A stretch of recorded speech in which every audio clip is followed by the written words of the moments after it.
Yoweri Kaguta Museveni Tiwabulwa afundikidde olunaku olwokubiri ng'asisinkana olukiiko olufuzi olw'ekibiina kye era nga bagenderera okusunsula abanaavuganya ku bifo eby'olukiiko olufuzi olw'okuntikko mu kibiina kya Seeke. Olusirika luno lwatandise olunaku lwa ggulo era lwakomekerezebwa olunaku lwa nkya. Mu kuwumbawumba olusirika luno kisuubirwa nti amannya ag'abagenda okuvuganya ku bifo bya Seeke ya NRM lwe gagenda okulangirirwa mu butongole.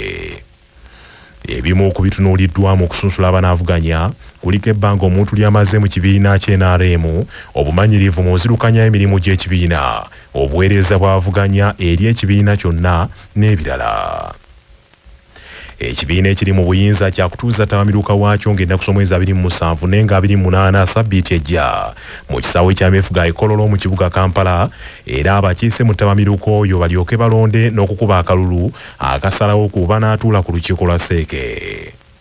Mu kusunsula abagenda okuvuganya ku bifo bya Seeke wabaddewo amawulire agayitingana ku mitimbagano nti omu ku bali mu lwokaano mu kifo kino nga ku kifo ky'anaakiikirira ebitundu bya Buganda ku lukiiko lwa Seeke, Moses Karangwa awanduse mu lwokaano.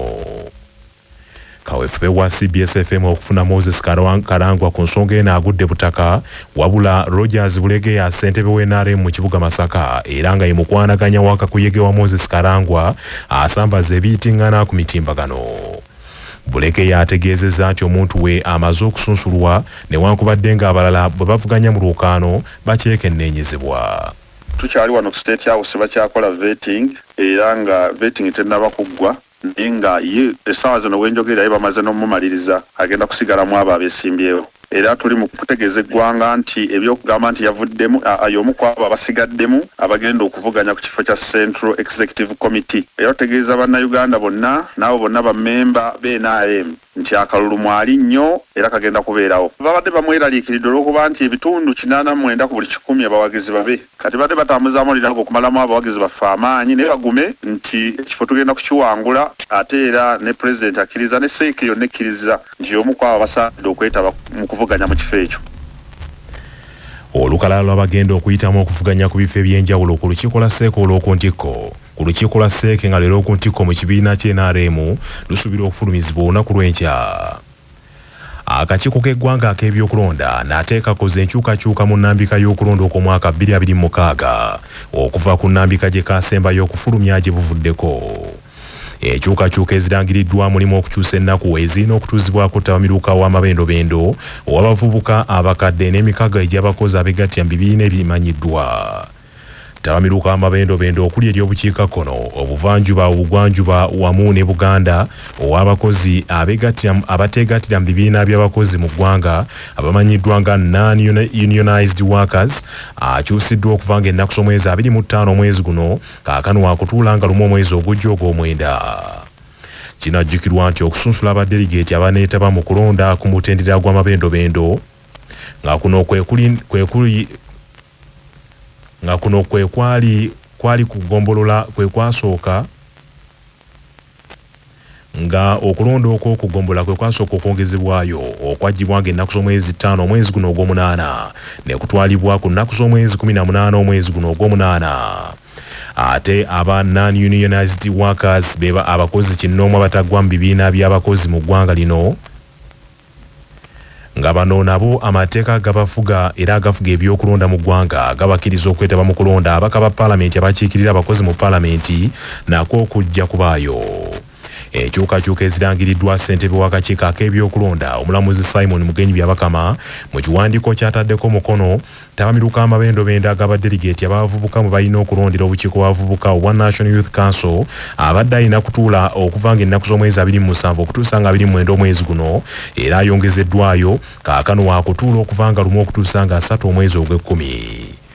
Mu mbeera y'emu n'etabamiruka w'abantu abakuzeeko mu myaka abamanyiddwa ng'abakadde ow'amabendobendo bwe balina okulondera obukiiko bw'abakadde abadde alina okubaayo ng'ennaku z'omwezi 27 omwezi guno ayongezeddwayo kaakano waakutuula ng'ennaku z'omwezi 26 omwezi ogw'omwenda. Abantu 7 abaakwatibwa ku byekuusa ku kwesenza ku ttaka ly'abasikawutu ery'ekaazi basimbiddwa mu kkooti y'e Makindye mu kibuga Kampala era ne bavunaanibwa emisango egyekuusa ku kwesenza ku ttaka mu ngeri emenya amateeka. Bano kuliko Barugahare Mujuni Patrick ow'emyaka 7 ng'ono omusomesa yawummula, Butumbwire Stephen ow'emyaka 7 ow'emakindye, Mugisha John ow'emyaka 85 ng'ono yali musomesa w'abasawo mu bitundu by'entuŋŋamo, Stephen Musoke Brian ow'emyaka 64 omusomesa yawummula mu bitundu by'Ennyendo Masaka, Alex Mununuzi ow'emyaka 34 nga musomesa mu disitulikiti y'Iganga, Michael Rwanga Richard ow'emyaka 58 ng'ono mulimi mu disitulikiti y'Amuria, wamu ne Francis Anyango ow'emyaka 59 nga mutuuze w'Ekalaki disitulikiti. Oludda olwabirumiriza nti ng'ennaku z'omwezi 24 omwezi ogw'omukaaga omwaka guno ku kyalo Kaazi Busaabala mu disitulikiti y'e Wakiso, abakwate beesenza ku ttaka ly'abasikawutu mu ngeri emenya amateeka, era bamenya ne bayingira ne mu ofiisi ez'abasikawutu ne boonoona ebintu ebyali mu ofiisi ne mu kifo ekyo okuli effumbiro, kaabuyonjo, ttanka z'amazzi, omunaala wamu n'emiti. Wabula bonna bavunaaniddwa mu emisango gino bagyegaanye, era bwe batyo ne beegaanirako n'emisango egy'okukozesa eryanyi okuyingira mu kifo mu ngeri emenya amateeka. Bano bayimbuddwa kakalu ka kooti akatali ka buliwo ka nsimbi obukadde 5 buli omu, era balagiddwa okudda mu kooti ng'ennaku z'omwezi 8 omwezi ogw'omwenda. Bano bakwatibwa akakiiko mu maka g'obwa pulezidenti akalwanyisa obulyake n'obukenuzi nga kali wamu n'ebitongole by'ebyokwerinda.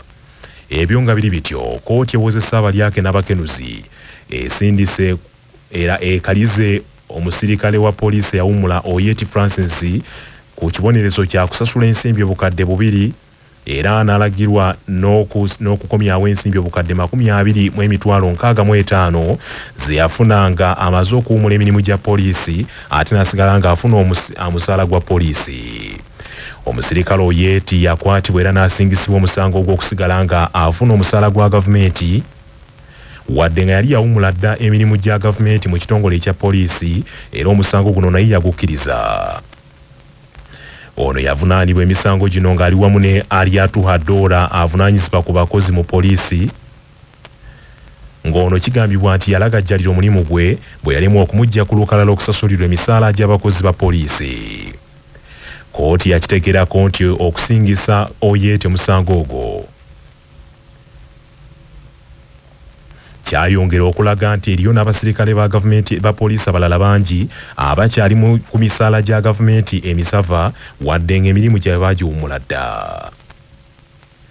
Mu mbeera y'emu, kooti ewozesa abalyake n'abakenuzi ezzeemu okuyisa ebibaluwa amulabako amukwate ku eyali ssenkulu w'ettendekero ery'ebyebusuubuzi erya Mubuze Nakawa Profesa Waswa Balunywa oluvannyuma lw'obutalabikako mu kooti n'olwaleero. Ng'ayita munnamateeka we Asman Matovu, Profesa Balunywa ow'emyaka 68 ategeezezza kooti nti tabadde bulungi mu mbeera y'obulamu bwe era nga yeetaaga okusooka okujjanjabwa atereere. Wabula omulamuzi Rachel Nachaze agaanye okuwuliriza okusaba okuleeteddwa munnamateeka wa Profesa Balunywa, era bw'atyo n'ayisa ebibaluwa ebirala ku Profesa Balunywa nga yeetaagibwa mu kooti ng'ennaku z'omwezi 2 omwezi ogw'omwenda. Ono avunaanibwa emisango egyekuusa ku kukosa obubi w'ofiisi ye bwe yawandiika abakozi 3 mu ttendekero eryo mu ngeri emenya amateeka, era bwe yabuuka amacyo n'abayisa mu kamooli okusinziira ku biwandiiko ebyaleetebwa mu kooti.